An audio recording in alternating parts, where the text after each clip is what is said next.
Misalnya saya syuting sama istri Habib gitu. Terus ada adegan yang nggak usah ngapa-ngapain deh, gandengan tangan, ridho nggak? Kita generasi sedih dengan foto-foto bahagia. Ya Allah, dia ngajakin, wah itu saya juga datang pakai celana pendek, Bib. Segini, Bib.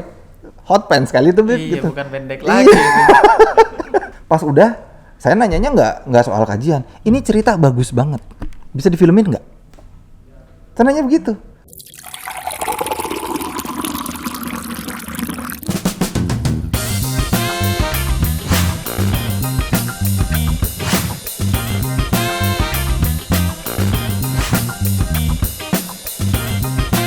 Selalu melihat sisi positif dari cerita dan pengalaman seseorang. Assalamualaikum warahmatullahi wabarakatuh. Halo Haji Muda. Kita ketemu lagi di satu program di mana kita santai, ngobrol, mencari cerita dan pengalaman inspiratif buat kita ambil sebagai pelajaran bagi kita semua, khususnya generasi muda, generasi milenial, di satu program yang namanya Ngopi Bareng Ustadz. Bersama saya Husein Ja'far Al-Hadar, dan sebelumnya saya mau ngopi dulu. Santai aja kita. Makin hari kopinya Ngopi Bareng Ustadz makin enak aja kayaknya. Dan seperti biasa kita akan selalu memakai perspektif husnudon, selalu mencari kebaikan dari seluruh cerita dan pengalaman bintang tamu yang hadir pada kesempatannya. Dan tema pada hari ini nih keren banget, yaitu peran media sosial dalam hijrah generasi milenial. Nah, ini akan seru sekali karena kita berada di zamannya media sosial. Media sosial itu bisa positif, bisa negatif. Nah, kita akan bicara bagaimana peran media sosial untuk hijrah. Bareng satu bintang tamu yang saya yakin teman-teman sudah tahu semua, sudah kenal semua. Karena sudah lama kita kenal di TV biasanya, tapi kenapa sekarang sudah nggak sering nongol di TV? Nah, nanti kita konfirmasi langsung. Mario Irwinsyah. Assalamualaikum warahmatullahi wabarakatuh. Waalaikumsalam warahmatullahi wabarakatuh. Sehat, alhamdulillah. Apa kabar? Baik, alhamdulillah. Masya Allah. Sebelum kita ngobrol, kita ngopi dulu. Boleh. Karena acaranya. Ini gimana cara minumnya nih? Pakai Dibuka dulu dong. susah nih minumnya nih. Siap. Bismillahirrahmanirrahim. Minum dulu ya teman-teman. Bismillah. Santai aja. Wah, pas, Masya Allah. Pas ya. Bener. Jadi kopi itu bisa mendukung kita makin santai ya. Asik. Mungkin karena itu ya, majelis-majelis di masjid biasanya itu pakai kopi kan. Bener-bener. Kayaknya karena bikin makin santai, makin melek, kita akhirnya banyak ilmu yang bisa kita serap akhirnya. Wah, ini kita mulai pembicaraan dari kopi apa nih, Beb? Enggak, kita enggak ngobrolin kopi. Nah, ngomong-ngomong, kok lama nggak kelihatan di dunia hiburan? Ini kita ngomong realitanya dulu gitu, Beb ya. Bismillahirrahmanirrahim. Rabbi shrah li sadri wa yassir li amri wahlul 'uqdatam min lisani yafqahu qawli. Ya hayyu ya qayyum bi rahmatika astaghits aslih li sya'ni kullahu wa la takilni ila nafsi tarfat 'ain. Amin ya rabbal alamin. Kenyataannya, Bib. Kenyataannya saya harus menyatakan yang apa adanya gitu ya. Dimana cerita-cerita sekarang itu sudah tidak menarik. Gitu. Kalau dulu tuh nggak jauh loh, Bib ya. Dulu tuh 5 tahun aja tuh udah dulu gitu. 5-10 tahun yang lalu tuh ada peran-peran yang bisa memerankan peran-peran tersebut gitu. Ada peran-peran yang harus diperankan sama orang-orang tertentu untuk bisa mendapatkan emosi dari cerita tersebut. Karena dulu cerita tuh masih lebih variatif gitu. Sekarang kalau maaf ya, kita nonton TV bukan mau jelek-jelekin gitu, tapi dari judulnya kita udah tahu endingnya kayak gimana, gitu kan. Nah, jadi buat kami nih gitu yang yang saya dan teman-teman gitu ya, itu merasa sekarang cerita apapun itu bisa diperankan siapa saja gitu. Jadi cerita-cerita yang dulu tuh misalnya, wah kayaknya gue nggak kuat nih mainin ini nih, karena apa, mungkin belum punya bahasa kita ya, mungkin maklumatnya belum punya, atau misalnya let's say peran ini kurang cocok karena apa, misalnya kayak waktu itu saya sama Yoga gitu ya, Yoga Pratama. Itu kita kurang lebih secara karakter mirip gitu, tapi ketika ada peran-peran tertentu itu lebih cocok dia yang mainin daripada saya Begitu juga sebaliknya. Nah dulu tuh kita bisa bekerja sama seperti itu, tidak seperti sekarang yang mana semuanya persaingan, semua orang berusaha untuk meranin semua peran, yang mana cocok apa enggaknya kita bahas belakangan gitu. Palu gada ya. Iya. Apa lu mau gua ada. Jadi akhirnya begitu kita baca naskah, wah ini ceritanya sama kayak yang kemarin nih gitu. Sering begitu sekarang Beb. Ceritanya sama kayak kemarin nih. Jadi ini sih kalau peran ini nggak butuh gua, siapapun pun bisa memerankan ini. Jadi akhirnya daripada gitu, ya sekarang setelah belajar juga kan kita tuh kita tuh kan juga ternyata kan dipertanggungjawabkan terhadap apapun yang kita kerjakan kan gitu, baik yang diucapkan, dilakukan atau bahkan cuma sekedar dipikirin gitu kan. Nah waktu itu pernah ketemu satu momentum yang emang rasanya saya nggak mau itu dipertanggungjawabkan gitu. Contohnya misalnya kalau yang ringan-ringan dikit nih, misalnya yang saya nggak mau bertanggungjawabkan tuh misalnya aurat gitu. Kita kan ada adegan-adegan yang nggak bisa ditolak dong. Misalnya di pantai lagi berenang gitu. Kalau misalnya diving sekalian malah pakai baju nggak apa-apa gitu. Tapi kalau misalnya memang ternyata yang celananya memperlihatkan aurat, kan jadi dipertanggungjawabkan. Sementara itu jadi sering, ini kan kerjanya halal. Akhirnya jadi bias gitu. Jadi dalam kehalalan ada yang tidak halal itu nggak kerasa, seringkali nggak kerasa. Atau contoh yang paling terakhir adalah, jadi contoh misalnya saya sama lawan main gitu. Lawan mainnya saya kenal, suaminya saya kenal, mereka berdua juga kenal sama istri saya gitu. Secara project ini kerjaan yang halal gitu kan, boleh baik-baik saja. Tapi giliran misalnya nanti ada adegan yang saya harus meluk istri orang lain, gimana itu? Kan jadinya gitu. Nah banyak batasan-batasan itu yang akhirnya bikin nggak tenang gitu. Yang mana dulu juga ya saya harus realistis gitu. Orang-orang kan bilang, terus lo kalau nggak kayak gitu gimana ini tuh? Enggak kok, ternyata ketika kita berusaha untuk melakukan yang benar, yang memang sesuai dengan aturannya, ada aja jalan lainnya gitu yang ternyata malah bahasa saya ya gitu, yang lebih tenang. Itu nggak kebayar tuh. Itu nggak kebayar. Bisa jadi lebih sedikit dapatnya, mungkin, tapi lebih tenang. Tapi lebih tenang gitu. Nah, tapi emangnya itu nggak bisa ketolong, Mario? Maksudnya gini, lo tetap eksis di dunia hiburan, tapi dengan idealisme lo sebagai seorang muslim itu emang sekarang tuh kita berada di zaman yang parah banget gitu, nggak bisa tetap eksis gitu. Kalau ditanya bisa, tapi kan tergantung ekosistemnya. Ekosistemnya mendukung atau tidak kan gitu. Nah kemarin ini mungkin ya bahasanya tepat lah gitu. Kemarin kok hilang, kok nggak kelihatan lagi gitu.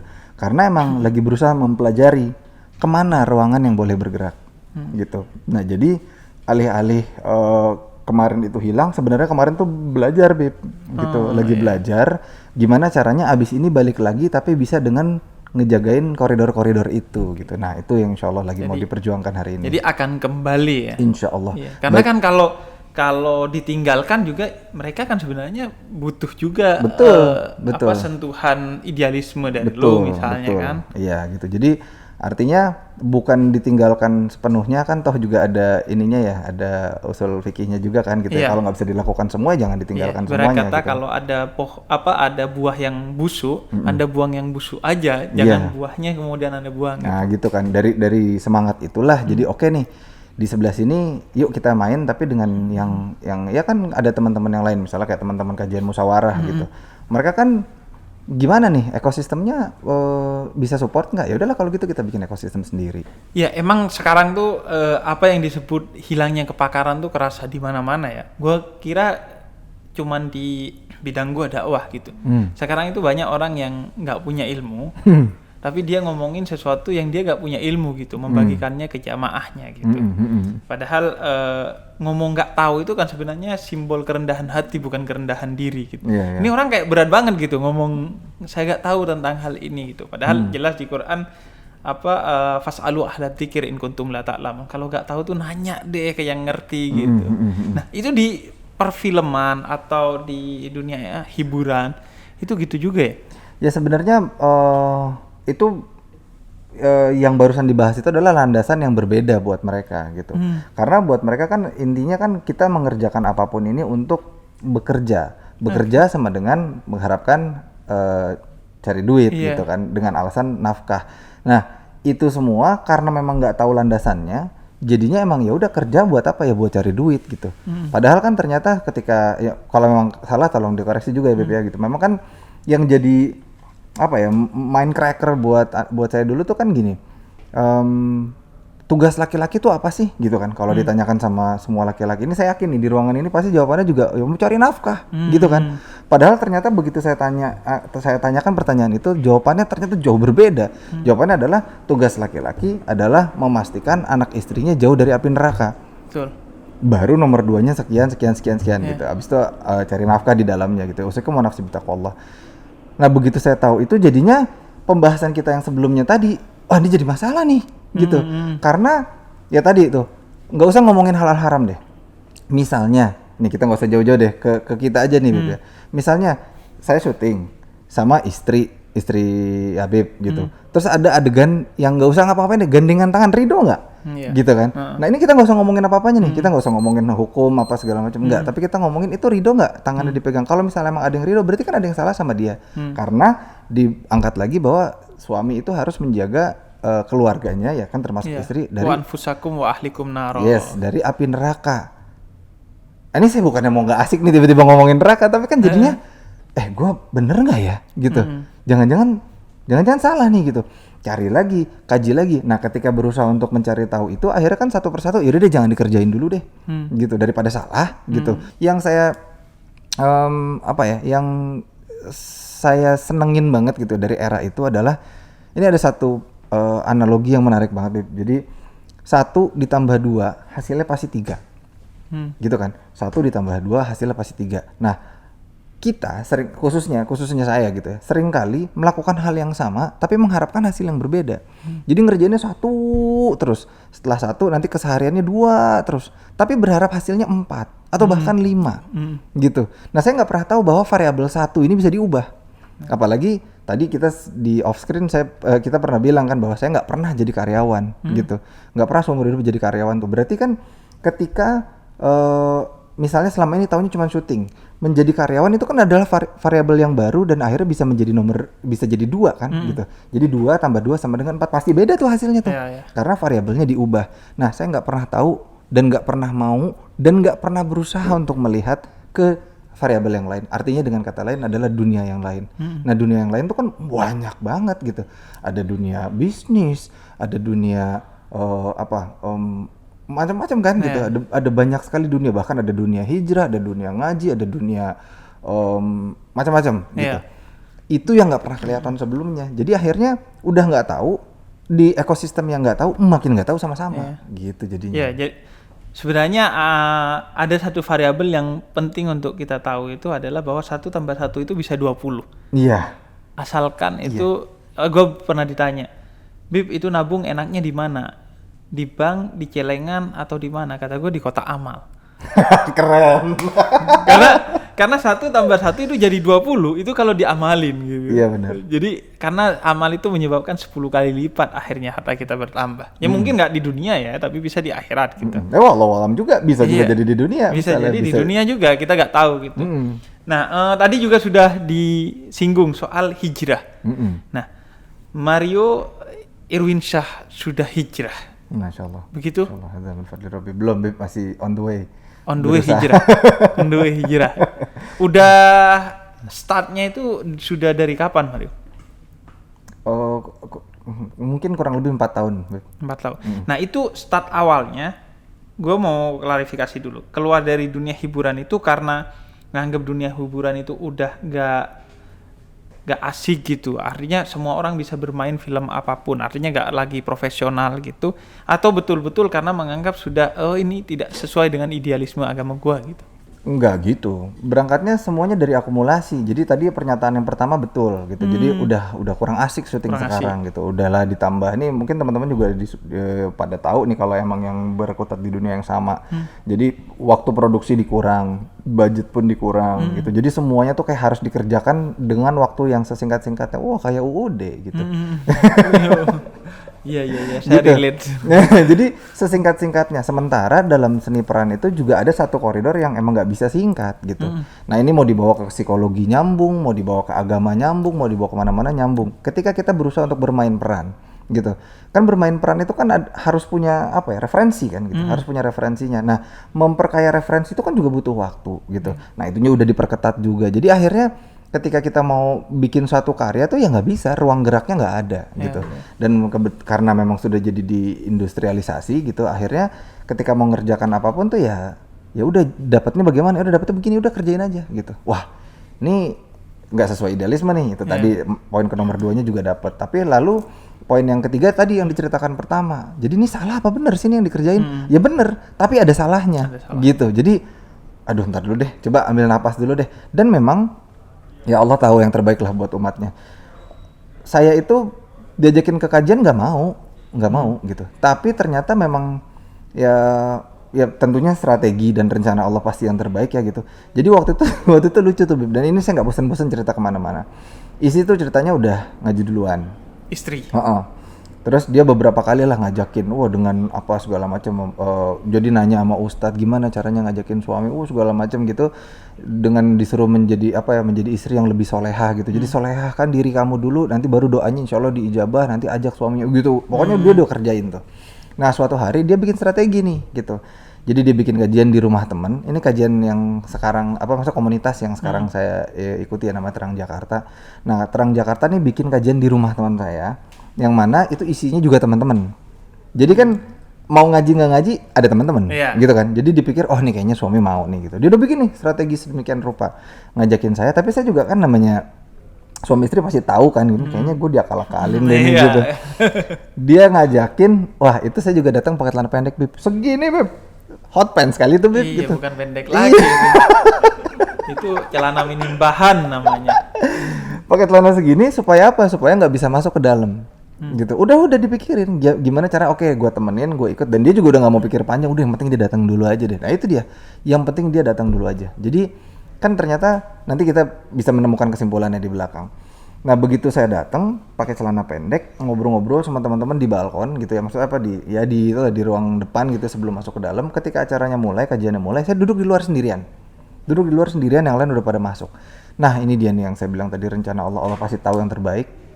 Saya itu paling suka kalau denger cerita bagus, naskah bagus, buku bagus, film bagus, penuturan bagus, pokoknya cerita bagus. Saya paling senang dengan cerita bagus. Hari itu kalau nggak salah saya dengar tentang Padang Mahsyar, pokoknya Yaumul Hisab lah gitu. Itu saya dari luar tuh kayak, ini keren nih cerita nih. Padahal saya TK Aisyah, SD Al Azhar, SMP Muhammadiyah, harusnya tahu Beb. Harusnya tahu, tapi part itu gimana tuh? Malah kayak dengerin podcast gitu. Gambarnya nggak ada, kan orangnya di dalam semua. Saya di luar ngeliatin mobil-mobil parkir gitu. Ini cerita menarik banget, terus jadinya ya gitu, mungkin orang visual gitu ya. Jadi di mata saya tuh ada gambar-gambar yang nggak ada gitu. Wah ini keren banget nih cerita nih. Akhirnya saya mulai balik badan karena di sini kaca. Saya ngeliatin gitu. Seru juga nih cerita nih. Tapi lama-lama kan nggak enak ya kalau kaca kan ada bayangan gitu. Saya jalanlah ke depan pintu, ngeliat nih dari depan pintu. Ini masih ngeliatin. bab celana pendek Masih bener gitu. Ngeliatin gitu. Karena tapi ketertarikan itu sudah Allah buka gitu. Jadi udah mau denger gitu. Nah begitu mau denger itu, akhirnya temen kayak mungkin dikode-kodein gitu ya sama istri, kan pasti dia ngeliatin terus kan gitu. Nih ada di pintu nih. Datang dia Bib, ngasih sarung. Aneh pakai dari mulai duduk paling luar sampai kajian kelar, ini ustadznya aneh di sini. Gitu sampai dengerin begini. Pas udah saya nanyanya nggak soal kajian, ini cerita bagus banget, bisa difilmin nggak? Tanyanya begitu. Bisa. Caranya gimana? Kamu belajar dulu gimana cara filminnya. Udah dari situ Bib. Oke. Dan saya juga nanya, saya tahu kapasitas diri saya gitu, bahwa kalau misalnya besok suruh datang lagi ke kajian belum tentu mau, bisa jadi lebih males gitu. Tolong kasih saya tugas biar saya harus datang. Gimana caranya? Ya udah kamu di divisi multimedianya Terang Jakarta dulu, bisa nggak belajar atau ini itu. Oh ya udah, oke. Ya udah. Akhirnya saya datang, pegang kamera, rekam, edit. Nah, kan kalau itu kan jadinya diulang-ulang tuh. Ya kan mau ngambil gambar ini, edit ulang. Jadinya nempel tuh. Dari situ tuh, oh gini ya, oh gitu ya, oh gitu. Satu persatu. Akhirnya sampai ya alhamdulillah sampai ke titik ini. Rencananya dengan dunia hiburan, dengan Mario Irwinsyah yang baru ini, apa Mario? Jadi perlahan-lahan tentunya dengan segala kemampuan yang ada gitu ya. Bismillahirrahmanirrahim. Memang kayak kemarin nih kita berusaha semampunya, kayak pertama-tama kita bikin Nusa kemarin, Nusa animasi anak-anak gitu kita bikin. Terus along the way tentunya ada adaptasi, ada situasi dan kondisi yang gitu yang harus diperbaiki, yang harus apa ya, namanya juga kan kita kan pasti harus terus menjadi lebih baik kan gitu. Iya. Nah itu terus dikerjain. Habis itu kemarin sempat ditawarin juga untuk bikin Rico yang animasi anak juga gitu. Tapi kurang lebih koridornya sama.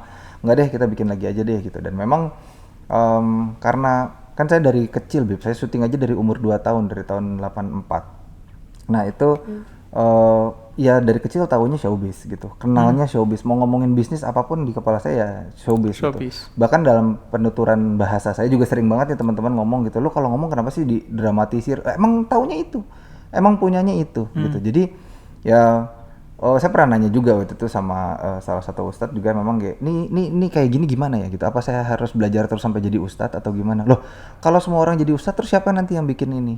Nanti kalau misalnya emang semua orang jadi ustadz, ntar siapa yang bikin bangunan? Kalau semua orang gitu, siapa yang jadi guru? Siapa yang jadi semuanya jadi ustadz gitu? Kan nggak begitu. Pastilah ada rencananya Allah menempatkan kamu dari kecil di sini. Ya udah kerja aja di sini gitu. Lakukan apa yang kamu tahu di situ. Oh gitu. Ya udah. Dari situ akhirnya sekarang kita berusaha untuk mulai satu persatu dibikin lagi. Karena dengan harapan ya memang kan gini, Bib, ini kita bicara soal referensi gitu ya. Kadang-kadang kan kita kan nggak sadar bahwa sebenarnya apapun yang kita konsum ya gitu, apa bahasanya, itu kan sebenarnya bisa menjadi output kita. Misalnya gini, kalau misalnya kita kasih roti busuk nih kepada orang-orang gitu, kepada penonton, kepada teman-teman di sini, kita kasih roti busuk, pasti nggak bakalan mau gitu. Padahal roti busuk itu paling lama bersandar di dalam kita tuh seminggu kan. Oke lah masuk rumah sakit, keracunan apa segala macam, tapi seminggu kelar kan itu gitu. Insya Allah seminggu kelar. Nah sementara yang lain, dalam bentuk makanan yang lain yang tidak baik itu tetap aja dikonsum. Misal dari sosial media, dari tontonan, dari mana. Nah sekarang gini, contohnya kalau misalnya kita terus memperkaya maklumat kita, referensi kita dengan tontonan-tontonan yang buruk, otomatis itu ntar kita juga kalau menghadapi situasi outputnya juga buruk, ya kan? Gitu. Nah contohnya misalnya gini, orang biasa ngelihat akun gosip gitu, pasti di luar itu nanti dia akan ada momentum gosipnya, gitu kan. Ada orang yang biasa misalnya ngeliatin akun otomotif gitu, pasti nanti dia akan melakukan itu. Nah sementara kan ya bukannya saya mau jadi sok rohis atau sok islami, enggak gitu.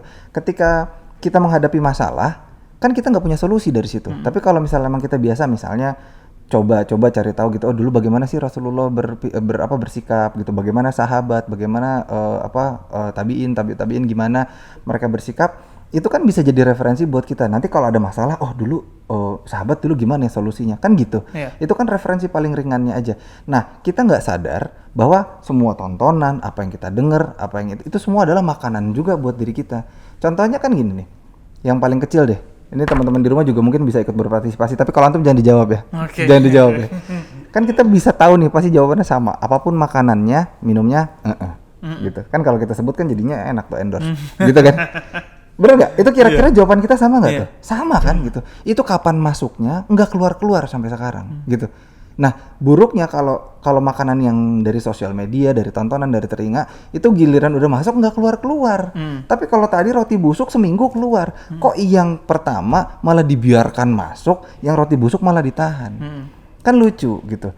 Itu kan pentingnya referensi. Makanya kita berusaha untuk memberikan referensi baru. Misalnya apa? Tadi Nusa gitu. Jadi anak-anak nggak misalnya nonton apalah yang umum gitu dari kartun anak gitu. Jadi masih punya referensi. Walaupun ya itu kita nggak bisa mengubah semuanya, tapi paling nggak sedikit-sedikit adalah yang kita bisa jadikan referensi baru gitu. Oke, jadi memang karena itu di Quran itu ada surat yang berbicara khusus tentang lebah. Karena lebah itu menarik. Dia yang masuk, yang dimakan itu adalah hal-hal yang baik, dan yang dikeluarin juga hal-hal yang baik. Masya Allah. Dan yang dikeluarin juga madu. Jadi seorang muslim itu harus belajar dari sana gitu, mengkonsumsi hal-hal yang baik dan selalu mengeluarkan tutur kata, sikap itu yang agung sebagaimana Nabi Muhammad. Jadi bukan hanya baik tapi terbaik, terpuji gitu. Termasuk dalam bersosial media gitu kan. Selalu mengedepankan akhlak gitu, termasuk dalam segala hal ya akhlak gitu. Nabi itu bayangin ada satu preman yang pernah datang ke rumahnya Nabi Muhammad. Itu kemudian Nabi, tempat duduknya Nabi itu kayak tempat duduk yang empuk, kemudian Nabi berikan namanya Husainah. Kemudian dijamu, kata-katanya Nabi agung kepada dia, sampai dia kemudian pergi diantar ke depan rumah Nabi. Sayyidah Aisyah nanya ke Nabi gak tahu ya? Pasti gak tahu nih kalau dia itu preman. Enggak, kata Nabi. Nabi tahu, saya tahu gitu. Padahal Sayyidah Aisyah itu nganggap gak tahu, makanya Nabi hormati, mungkin dikira orang baik. Masa preman dihormati gitu? Kemudian kata Nabi, akhlak teragung kita adalah kepada orang yang tidak berakhlak kepada kita. Agar kemudian bisa menginfluence dia dan mengubah dia, menginspirasi dia kan. Pesannya boleh gak dapat, tapi kesannya dapat. Ketika pulang kan. Jadi begitu. Nah, ngomongin soal, tadi udah disinggung tuh, soal media sosial. Nah, menurut lu pengaruh media sosial dalam hal tadi tuh, mengubah orang kemudian untuk menjadi lebih baik gitu, itu gimana sih? Sebelum kita bahas panjang tentang sosial media, kita lihat dulu sosial media dan dudukannya. Gitu. Jadi sosial media itu kan memang itu AI, murni AI, artificial intelligence gitu kan. Kenapa kita kalau misalnya ngelihat YouTube gitu, itu kita selalu ada recommended for you gitu. Kenapa kalau misalnya kita lihat Instagram ada satu feed yang explore, yang menunjukkan bahwa itu kira-kira pilihannya mereka yang mau kita tonton gitu. Dan memang gue tuh di Instagram gitu, baru sekali buka sepatu yang bagus apa, terus dikasih udah tuh. Iya benar. Sepatu. Algoritma itu kan. Iya kan, basicnya di algoritma apa kesukaan kita, dan kemudian kita dimakin edik pada kesukaan itu. Karena itu, gue pernah bikin satu konten di channel gua tentang pentingnya algoritma kesalehan. Jadi kan wong kang soleh kumpulono. Kamu kalau mau jadi baik, minimal mulai dari kumpul sama orang-orang baik. Kumpul sama penjual minyak wangi ya, walaupun nggak pakai minyak wangi, ikut wanginya lah, karena ngumpul di tokonya dia. Begitu juga algoritma. Kalau kamu membiasakan membuka hal yang positif di algoritma, seperti channelnya BPKH yang ngobrolin hal-hal positif gini. Nah itu nanti akan direkomendasikan hal-hal yang juga positif, seperti channelnya saya misalnya. Jadi akhirnya Anda akan algoritma yang positif gitu, algoritma yang soleh gitu. Jadi pergaulan tuh bukan hanya di fisik aja kan sekarang. Betul. Di media sosial tuh kan pergaulan banget ya. Bahkan lebih ngeri karena kita ketemu sama orang yang nggak kita kenal sama sekali. Iya, justru itu. Akhirnya jadinya kita hanya, kan gini, contoh nih ya. Contoh kalau kita kan nggak usah jauh-jauh lah, let's say 10 tahun yang lalu itu udah lumayan jauh kan gitu. Kita itu nggak ketemu orang karena misalnya emang let's say belum punya nomor handphonenya, apa segala macam, itu kan kita bener-bener be present gitu. Gini, misalnya nih, anggaplah ini lagi interview atau lagi ngobrol, ceritanya mau kenalan gitu ya. Kan kalau zaman itu kan kita ngobrol begini, abis kata, terus kita harus mikir kan, kita harus mikir dia ngerasainnya gimana ya, gua tadi salah ngomong nggak ya, kan gitu tuh. Kalau sekarang kan nggak, udah salah langsung ke sini. Ada waypoint gitu, ada jalan keluar yang akhirnya jadi membentuk karakter menjadi malas gitu. Udah, iya acuh tak acuh. Dah akhirnya ketemu satu quotes kemarin menarik banget. Dia bilang gini, ini soalnya bahasanya mereka, saya hanya meminjam aja gitu. Bahasanya gini, kita adalah generasi dengan generasi sedih dengan foto-foto bahagia. Saya ulang. Kita adalah generasi sedih dengan foto-foto bahagia. Saya sedih bacanya, Beb. Saya sedih bacanya. Kita generasi sedih dengan foto-foto bahagia. Ya Allah, yang kelihatannya doang gitu. Yang kelihatannya di timeline seru, kelihatannya di vlognya bagus gitu. Padahal ya dia nggak happy gitu. Nah, yang kosong itulah yang waktu itu saya nggak dapetin di dunia showbiz itu gitu. Tapi lo main media sosial? Main. Twitter, Instagram gitu. Main, tapi ada dietnya. Jadi kalau dulu kita generasinya kurang informasi, harus ke perpustakaan untuk dapat informasi. Kalau sekarang harus diet informasi. Ngomong-ngomong nih, salah satu hal yang penting juga bagi umat Islam sebagai rukun Islam kelima, itu kan berangkat haji. Nah, lu udah pernah haji belum? Belum. Hampir pernah. Nah itu gimana? Hampir pernah itu gimana ceritanya? Jadi gini, ini menarik banget ceritanya. Mungkin umum, tapi kalau nggak experiencing langsung tuh nggak akan kepikiran gitu. Nah makanya jadi teman-teman, sebelum teman-teman ngerasain, semoga nggak usah ngerasain, tapi ambil aja ceritanya dari sini gitu. Semoga ada manfaatnya. Jadi saya pernah satu momen itu 2 guru saya itu punya kesempatan untuk berangkat haji. gitu. Yang satu punya tiket pesawat tapi belum dapat undangannya dari visanya belum keluar, apa semuanya belum keluar. Tiket ada. Tiket ada. Oke. Yang satu semuanya punya kecuali tiket. Ini menariknya. Jadi kedua guru ini bolong salah satu kan, tapi itu di cross juga nggak bisa kan, gitu. Iya. Udah kamu pakai surat saya nggak bisa, kamu pakai tiket saya nggak bisa, gitu kan nggak bisa kan gitu. Alhasil dua-duanya nggak ada yang berangkat, Bib. Padahal itu guru, ustadz, insya Allah soleh gitu, segala macam, tapi dua-duanya nggak ada yang berangkat. Jadi di situ saya ngerasa bahwa oh iya ya, gitu. Emang ternyata umroh haji ini bukan masalah mampu nggak mampu, tapi lu diundang nggak diundang, gitu. Itu menurut perspektif saya. Kalau emang salah tolong dikoreksi gitu ya. Jadi kasarnya nih kan kita, yang saya tahu kan Baitullah itu kan rumahnya Allah gitu kan ya gitu. Walaupun bukan secara harfiah Allah tinggal di situ, tapi kan yang punya itu kan Allah gitu. Allah. Akhirnya oke deh, saya paham. Coba yuk kita umroh dulu yuk gitu. Umroh waktu itu niat, aduh nggak bisa gitu. Ternyata karena emang sadar kurang kayaknya pendapatannya ini kurang untuk bisa mencapai di bulan itu, di hari itu kita berangkat gitu. Ternyata ya bener-bener lah ya, terserah Allah gitu, terserah Allah banget. Tiba-tiba mertua saya pengen berangkat gitu. Mertua saya pengen berangkat, umroh dulu nih ya. Mertua saya pengen berangkat, terus akhirnya jadi ngobrol, singkat cerita itu sak keluarga gagah berangkat gitu. Saya, ibu, mertua, istri, sepupu, semuanya berangkat. Umroh tuh. Satu pesawat semua. Satu pesawat semuanya.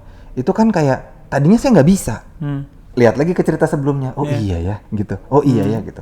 Dah, yang kedua, saya setelah itu malah diajakin sama teman saya Teko Wisnu untuk bikin travel umroh gitu. Akhirnya malah jadi punya pilihan. Nah, ini dia nih. Ini sih yang paling ngeri nih. Jadi padahal saya tiap bulan mau berangkat umroh bisa tuh. Tapi waktu pas pertama berangkat bulan pertama, besoknya berangkat lagi gitu. Abis itu pas pulang-pulang kan kalau umroh kan ya nggak sebentar ya, minimal 10 hari gitu kan, atau ada yang 6 hari gitu kan. Pas lagi pulang emang istri baru melahirkan, jadinya kayak apa ya namanya manusia gitu ya, merasa ada yang ketinggalan gitu. Anak udah bisa ini, saya nggak tahu, saya kemarin lagi ke sana karena pergi terus kan gitu. Di dalam hati kecil banget, kecil ada yang gini, duh kalau gue berangkat lagi bulan depan nanti gue ketinggalan lagi nih apa perkembangan anak gue. Bener Bib, nggak berangkat berturut-turut itu nggak berangkatnya. Kayak aduh ini tamparan keras banget nih. Kemarin pengen banget berangkat melulu, sekarang ada sedikit aja kekhawatiran langsung jadi nggak bisa berangkat. Nggak bisa, saya usahain sedemikian rupa untuk bisa berangkat, nggak bisa berangkat juga.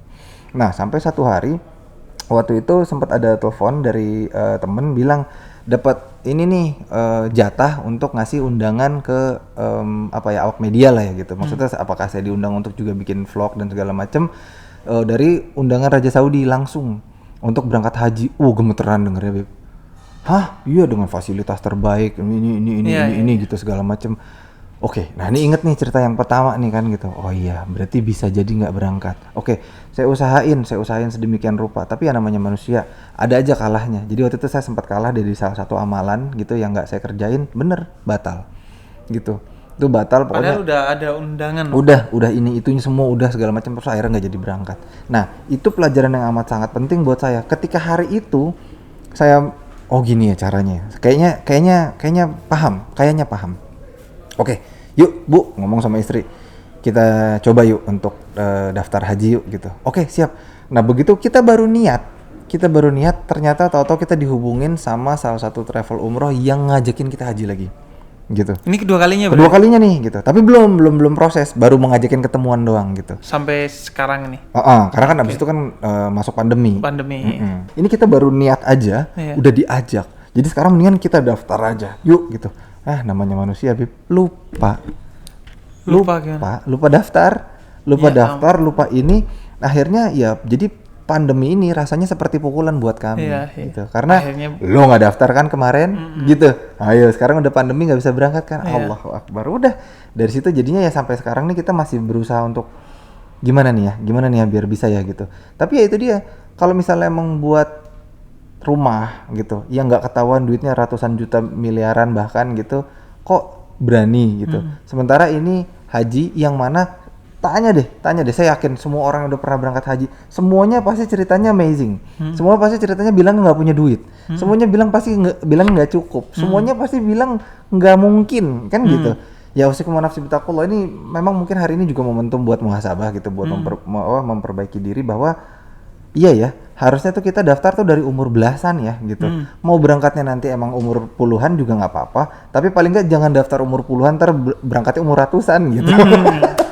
Padahal kita itu daftar haji itu mudah banget kan. Sekarang tuh ada 32 bank syariah yang lu tinggal datang, kemudian setoran awal 25 juta, nanti dilunasi 35 juta setelah waktunya dekat gitu. Dan uang kita bukan hanya aman, karena ada satu badan, yaitu Badan Pengelola Keuangan Haji BPKH yang mengatur semuanya, sehingga kemudian keamanannya jelas dan kemudian diinvestasikan secara syariah. Karena sebenarnya biaya haji itu 70 juta, kita bayarnya cuma separuh doang gitu. Selebihnya diatur oleh BPKH secara syariah, akuntabel dan transparan, karena lu bisa cek informasinya di website bpkh.go.id. Bahkan ada nilai manfaatnya. Itu juga bisa dicek di virtual account BPKH di va.bpkh.go.id. Jadi bukan hanya kita bayar separuh tapi bisa berangkat haji, tapi juga investasi syariahnya juga bermanfaat bagi kesejahteraan umat gitu. Jadi sebenarnya gampang banget, udah maksudnya jalannya itu luas banget. Cuman memang kita nih kadang kayak gak ngasih waktu untuk daftar, dan seolah-olah kayaknya gue kayaknya gak diundang deh. Padahal hanya karena kita aja ya yang merasa belum usaha aja gitu, belum maksimal dalam berusaha. Dan memang dari umur 12 tahun aja udah bisa daftar sekarang. Oh gitu? Iya. Dan umur 18 tahun udah bisa berangkat. Wow. Tadi sebelum-sebelumnya gue syuting juga ada yang cerita di balik kamera, dia ketemu dengan satu anak yang umurnya 18 tahun dari Madura, jamaah haji. Dan itu enak banget. Artinya masih muda, sudah pernah berkunjung ke rumahnya Allah. Kemudian bisa menikmati secara fisik, karena bisa jalan-jalan juga di sana. Yang ketiga, bisa maksimal juga dalam ibadahnya secara fisik, karena kan tubuhnya masih kuat, dan ibadah haji itu ibadah fisik gitu. Nah makanya BPKH itu sekarang mendorong kita untuk haji muda. Iya benar. Makanya tadi gue udah walaupun sekedar panggilan haji muda, itu semoga jadi doa buat teman-teman benar-benar jadi haji muda. Itu memang kita ingin masih muda, ayo udah kita daftar haji sehingga ya masih umur 30-40 tahun udah berangkat lah. Dan tadi kan lo bilang bahwa memang itu kan rumahnya Allah. Tergantung Allah undang kita apa enggak. Iya. Nah jadi sebenarnya kita juga harus usaha. Artinya kita ngetok pintu rumah Allah nih, kita usahanya sampai ngetok pintu rumah Allah. Nah Allah bukain pintu apa enggak, itu terserah Allah nanti. Itu yang namanya undangan Allah kan. Nah menurut gua ngetok pintu Allahnya itu salah satunya adalah dengan terus ngepoin media sosial dan websitenya BPKH. Makanya memang kalau ada kesempatan tuh harus langsung kita jalankan, karena kita kan nggak tahu nih, siapa sih orang pernah membayangkan bahwa akan hidup di satu zaman yang nggak ada haji, kecuali orang Saudi doang kayak kemarin. Karena pandemi. Siapa sih bayangin akan ada satu era di hidup kita pandemi kayak gini gitu kan? Kan kita nggak tahu gitu kan gimananya ke depannya. Jadi memang pas untuk disegerakan. Terus terakhir nih, menurut lo ada nggak sesuatu yang menurut lo ini yang membuat gue pengen banget haji gitu? Mungkin juga bisa jadi motivasi buat teman-teman yang nonton. Nah, oke, bismillahirrahmanirrahim. Tolong koreksi kalau emang salah, Beb. Jadi sebenarnya setelah saya berusaha belajar gitu, ada satu koridor yang dulu khususnya kami orang-orang di showbiz itu nggak pernah tahu gitu, bahwa sebenarnya Allah tidak pernah menilai hasilnya, tapi Allah menilai prosesnya gitu. Kemarin ini saya jadi waktu pas pertama kali pandemi ini datang, itu pas lagi saya mau umroh. Tapi ternyata hari itu saya waktu itu naik satu pesawat yang harus landing dulu di Turki gitu. Nah itu begitu landing di Turki, saya transit 2 hari, harusnya besoknya berangkat umroh, tapi nggak jadi berangkat, ketahan di Turki gitu. Nah di situ qadarullah ada satu kejadian gitu, salah satu jamaahnya itu wafat gitu. Saya ingat satu cerita bahwa ternyata bisa jadi pahalanya dialah yang sudah diterima sama Allah, bukan pahala kita semua gitu. Karena pahala kita semua kan kita belum jadi berangkat, jadi belum punya pahalanya. Sementara kalau dia udah berangkat, terus nggak jadi, insya Allah catat niatnya sehingga dia mendapatkan pahala sempurna. Itu sih yang jadi motivasi saya sih, Bib. Jadi ya bismillahirrahmanirrahim, setelah ini aduh wasikum nafsi bitaqwallah, semoga nggak kendor lagi. Udahlah, daftar aja dulu lah gitu. Udahlah, usaha aja dulu lah gitu. Udahlah, misalnya cicil aja dulu lah semampunya, mau 100.000 sebulan kayak gitu. Semoga itu yang ternyata dinilai sama Allah, ternyata kita udah pernah haji dan itu yang membuat kita layak jadi masuk surga. Saya sih begitu, Bib. Allah alam bisawab. Ketika kita itu nyetor, udah mulai daftar dan nyetor, itu pahalanya bukan hanya kita sudah dihitung berangkat haji. Karena kata Nabi, niatnya seorang mukmin itu adalah amalnya. Kalau tidak sempat diamalkan, dihitung sudah melakukannya. Wow. Nah, apalagi BPKH ini, Badan Pengelola Keuangan Haji, itu juga akan mengelola dana abadi umat. Yang itu digunakan untuk hal-hal yang sifatnya kemanusiaan. Misalnya ada saudara-saudara kita yang membutuhkan secara ekonomi melalui mitra-mitra yang sudah ditunjuk oleh BPKH, itu disalurkan untuk mereka yang kelaparan, terkena bencana, nggak punya rumah, anak yatim dan lain sebagainya. Jadi artinya di samping itu ada hal positif lain, yaitu membantu orang lain dengan kita. Bisa dua niatnya berarti ya? Bisa dua tuh. Jadi niatnya berangkat haji, pahalanya, tapi juga dapat pahala membantu orang lain, sedekah kepada orang lain. Terima kasih Mario. Ya, sama-sama. Terima kasih sudah berbagi cerita, pengalaman seru banget. Semoga jadi inspirasi, semoga jadi motivasi juga. Sebelum kita akhiri, biar santai nih, kita ngopi dulu. Nah, siap. Siap ya. Udah dingin kali ini kopi nih. Makanya. Bismillahirrahmanirrahim. Santai aja.